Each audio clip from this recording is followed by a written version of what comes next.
Sì, ho trovato una disponibilità da parte del Presidente degli Stati President Trump heard that you will have talked about Ukraine. I guess found a willingness in some way to amend that plan that was presented in 28 points, also taking into account the critical points that you have shown as Europeans, but not only, also as G7. Yes, I found a willingness on the part of the President of the United States. We also had a fairly long phone call with the President of Finland, Alexander Stubb. I found an availability, I think. Let's say the work that our Sherpas are doing today in Geneva follows this understanding. Taking a half step back clearly, we have all worked for peace. We have all worked for peace from the beginning of this conflict. We have done it as Europeans, as Americans, supporting Ukraine in its ability to resist a conflict whose outcome many considered taken for granted. So, taken for granted it was not. We have built on the ground that deterrence that today allows us to talk about peace. I think we must claim it because it is work that we have all done together. Today, in a meeting whose outcome, unfortunately, I do not yet know because it is currently in progress. In the U.S. plan, as you already know, there are, in short, some points that certainly need to be discussed: the question of territories, the question of funding for reconstruction, and the question of the Ukrainian army. There are also many points that I consider particularly positive, especially on the subject of security guarantees, where there is, put in black and white, a direct involvement of the United States in a security guarantee proposal that, as you know, takes up an idea that was originally Italian: security guarantees based on the Article 5 model. But in short, I think positive work can be done, and we are certainly all committed to arriving at a document, at a proposal that can be as close as possible, not so much to our wishes, but to what is needed to have peace, to have an independent and sovereign Ukraine, and to have security for Europe as well. First of all, I don't think that's the goal. Clearly not. That's not what I see in the sense that you have witnessed.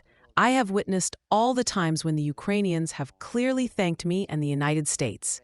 As for the rest, look, it's endemic, in the sense that the need to continue working with our U.S. allies also obviously stems from the importance of their role.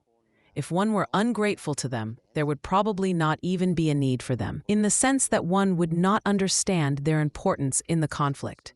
Instead, everyone understands it, and they understand it very well as on the issue of Europe continuing to buy gas from Russia.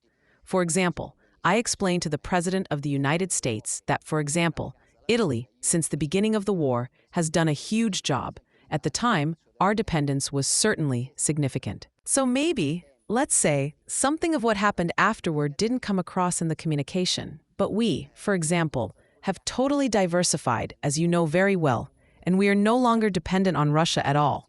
So Europe has done, from this point of view, very important work. But I think, yes, certainly, some of the things that are said serve, in the end, to generate a kind of pressure on interlocutors. But it seems to me that you do a little bit here, a little bit there. In short, the method, a little bit of work here, a little bit there, we know.